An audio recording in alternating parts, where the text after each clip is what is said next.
ગઈકાલે સાંજે ચાદર પોલીસ સ્ટેશન વિસ્તારના આરસોડિયા ગામમાં બે બાળકો જેની ઉંમર 7 વર્ષ અને 9 વર્ષ છે એમના એક અપહરણનો બનાવ બન્યો હતો. એમાં હકીકત એવી છે, કંટ્રોલ રૂમથી અમને 8:30 વાગ્યાના અરસામાં એક મેસેજ મળેલો હતો કે આ બે બાળકોનું અપહરણ થયેલું છે. એમાં બે બાઇકનું વર્ણન કરવામાં આવેલું હતું, જેના આધારે અમે તાત્કાલિક અત્રેના જિલ્લામાં તથા આસપાસના જિલ્લામાં નાકાબંધીનો મેસેજ પાસ કરેલો હતો. અમારી તમામ પોલીસ સ્ટેશનની ટીમો વાહન ચેકિંગમાં લાગી ગયેલી હતી. એ સિવાય અમારી એલસીબી, એસઓજી અને સ્થાનિક પોલીસ સ્ટેશનની ટીમો ફિલ્ડમાં ઉતરીને જે સીસીટીવી છે તે, અન્ય ટેકનિકલ માધ્યમો તેમજ હ્યુમન ઇન્ટેલિજન્સના માધ્યમથી આ બે બાળકોને શોધવા માટે કાર્યરત હતી. એ દરમિયાન આ બે બાળકો અને દેવરાજ કરીને એક વ્યક્તિ, જેનું કહેવાનું એમ હતું કે હું આ લોકોને શોધીને લાવ્યો છું, એ ગામની પાસેની આવેલી આમ્રપાલી ફેક્ટરી પાસે મળી આવેલ. ત્યારબાદ આ બંને બાળકો અને દેવરાજ છે એને પોલીસ સ્ટેશને લાવવામાં આવેલ હતા અને તેઓની પૂછપરછ કરવામાં આવી હતી બનાવ અનુસંધાને, જેમાં યુક્તિ પ્રયુક્તિથી દેવરાજની પૂછપરછ કરતા તેણે જણાવેલ કે આ જે બંને બાળકો પૈકી એક બાળકની બેન સાથે એને પ્રેમ સંબંધ હોય અને એને બોલાવતી ન હોય, એટલે આ બાળકનું અપહરણ કરીને એને બ્લેકમેલ કરીને એની સાથે એ વાતો કરે, એની સાથે સંબંધ રાખે, એ માટે થઈને એને દબાણમાં લાવવા માટે થઈને આ પ્રકારનું એણે પ્લાનિંગ કરેલું હતું.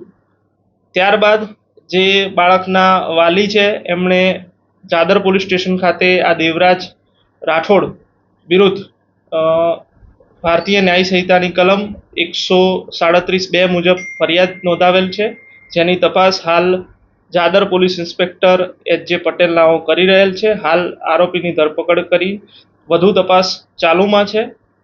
અન્ય જે બાળક હતું એ બાળકનો આરોપી સાથે શું સંબંધ હતો અને એને કેમ સાથે રાખવામાં આવ્યો? અન્ય જે બાળક છે જેની ઉંમર વધારે છે, 9 વર્ષ છે, એ બાળકનો સગો ભત્રીજો, એ જે દેવરાજ છે એનો સગો ભત્રીજો થાય છે અને એને સાથે રાખવાનું કારણ એ હતું કે તે જો આને લઈ જાય તો દેવરાજ ઉપર કોઈ શકવેમ ના કરે, કારણ કે એના ઘરનું પણ એક બાળક આમાં ગુમ થયેલું હતું. દેવરાજ શું કરી રહ્યો? દેવરાજનું મૂળ કામ છે એ ડીજેમાં ઓપરેટર તરીકે કામ કરી રહેલ છે.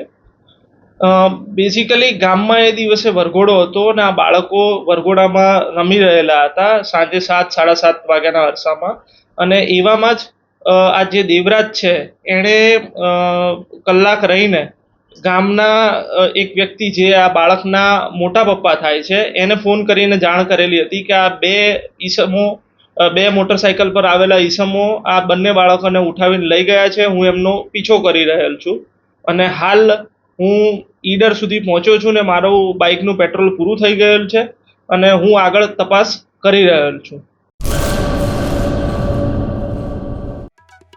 आर्य कन्या गुरुकुल करीब 90 एकड़ में फैले इस विशाल परिसर में कक्षा 5 से लेकर 12 तक निवासी शिक्षा के अवसर उपलब्ध है.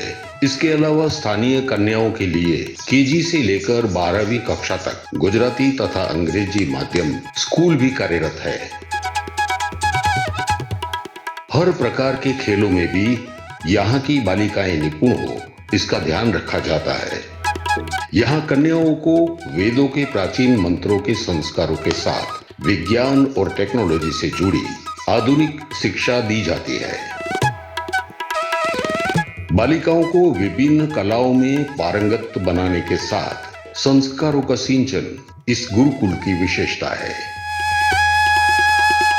आर्य कन्या गुरुकुल पोरबंदर में एडमिशन के लिए संपर्क करें 8258040404.